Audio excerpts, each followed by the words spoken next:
Hello friends, welcome to snake the channel. இன்றைக்கி ஒரு குட்டி கதை பார்க்கலாம் வாங்க. ராமு சோமுன்னு இரு நண்பர்கள் இருக்கிறாங்க ஒரு கிராமத்தில். அது ராமு வந்து ரொம்ப இன்னசென்ட் அண்ட் ஹார்ட் ஒர்க்கர். ஆனால் சோமு வந்து ரொம்ப பேராசை பிடிச்சவர். ப்ளஸ் அவர் எப்பயுமே ராமு மேலே பொறாமை கொண்டவர். நல்ல நண்பர் கிடையாது அவர்.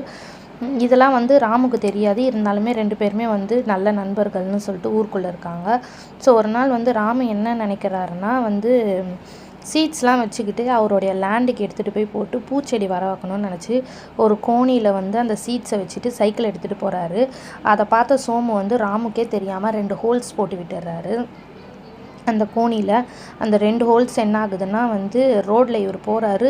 ரோடு சைடு ஃபுல்லாக 2 சைடுமே அந்த சீட்ஸ் கொஞ்சம் கொஞ்சமாக ட்ராப் ஆகிக்கிட்டே போயிட்டுருக்குது. ஸோ இவர் இவரோட லேண்டை போயிட்டு அடைஞ்ச உடனே கோணிப்பை திறந்து பார்த்தா எம்டியாக இருக்குது. இவர் ரொம்ப சேடாக ரிட்டர்ன் வந்துடுறாரு. அந்த லேண்டில் விநாயகர் இருக்கார். ஸோ அந்த விநாயகருக்கு டெய்லி அவங்க அம்மா அபிஷேகம் பண்ணி சொல்லியிருப்பாங்க. சரின்னு சொல்லிட்டு ராமு என்ன பண்ணியிருப்பார், மறுபடியும் அந்த சைக்கிளில் 2 குடத்தை எடுத்துக்கிட்டு அபிஷேகம் பண்ண போவார். இதை பார்த்த சோமு அந்த 2 குடத்துலேயும் மறுபடியும் 2 ஹோல்ஸ் போட்டு விட்டுருவார். இவர் ஃபுல்லாக 2 குடம் எடுத்துகிட்டு போவார். இதே மாதிரியே வழி ஃபுல்லாக சைடில் தண்ணி போய் பிள்ளையாராண்ட போகும்போது கொஞ்சம் தண்ணி தான் இருக்கும். இருந்தாலும் அந்த தண்ணியுமே அபிஷேகம் பண்ணிக்கிட்டே வராரு. இது மாதிரி பல மாதங்கள் போகுது. திடீர்னு ஒரு நாள் அவருக்கே நம்ம எல்லாத்துலேயும் தோத்துட்டோம், நம்மக்கிட்ட சீட்ஸையும் நம்ம தொலைச்சிட்டோம், தண்ணியும் டெய்லி தொலைக்கிறோம் அப்படின்னு ஒரு சேட்னஸ் விநாயகர்கிட்ட அழுகுறாரு. இந்த மாதிரி எல்லாத்துலேயுமே நான் ஃபெயிலியர் ஆகிட்டே வரேன், நீங்கள் இப்போ நேரில் எனக்கு பதில் சொல்லுங்கள் அப்படின்னு சொல்லும்போது விநாயகர் சிரிச்சுக்கிட்டே நீ வந்த வழியை போயிட்டு பாரு அப்படின்னு சொல்கிறாரு. ஃபஸ்ட்டு அவரும் விநாயகர் சொன்னார்னு போயிட்டு வந்தால் 2 சைடுமே பூச்சி செடிகள் குளிர்ந்துட்டு இருக்குது பூத்து.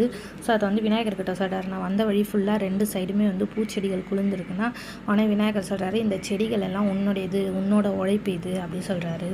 எப்படின்னு கேட்கும்போது, உன்னோட சீட்ஸ் நீ எடுத்துகிட்டு வரும்போது சோமு 2 ஹோல்ஸ் போட்டு வர, அது 2 சைடுமே அது கொட்டி அழகாக இப்போ மலர்ந்துருக்கு. இதுக்கு தண்ணியுமே நீ தான் டெய்லி ஊற்றிருக்க. எனக்கு நீ தண்ணி எடுத்துகிட்டு வரும்போது அதையுமே சோமு ஹோல்ஸ் போட்டு விட்டுட்டாரு. அந்த தண்ணியுமே பட்டு தான் இந்த செடி வளர்ந்துருக்கு. ஸோ இது எல்லாமே உனக்கு சொந்தமானது.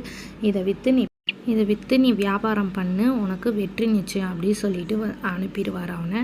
கடையோட கருத்து என்னென்னா, நம்ம ஹார்ட் ஒர்க்கராக இருந்துக்கிட்டு நம்ம யாருக்கும் கெடுதல் நினைக்காம நம்ம வேலையை நம்ம செஞ்சாலே போதும், கடவுள் நமக்கு துணையாக இருப்பார், வெற்றி நிச்சயம்.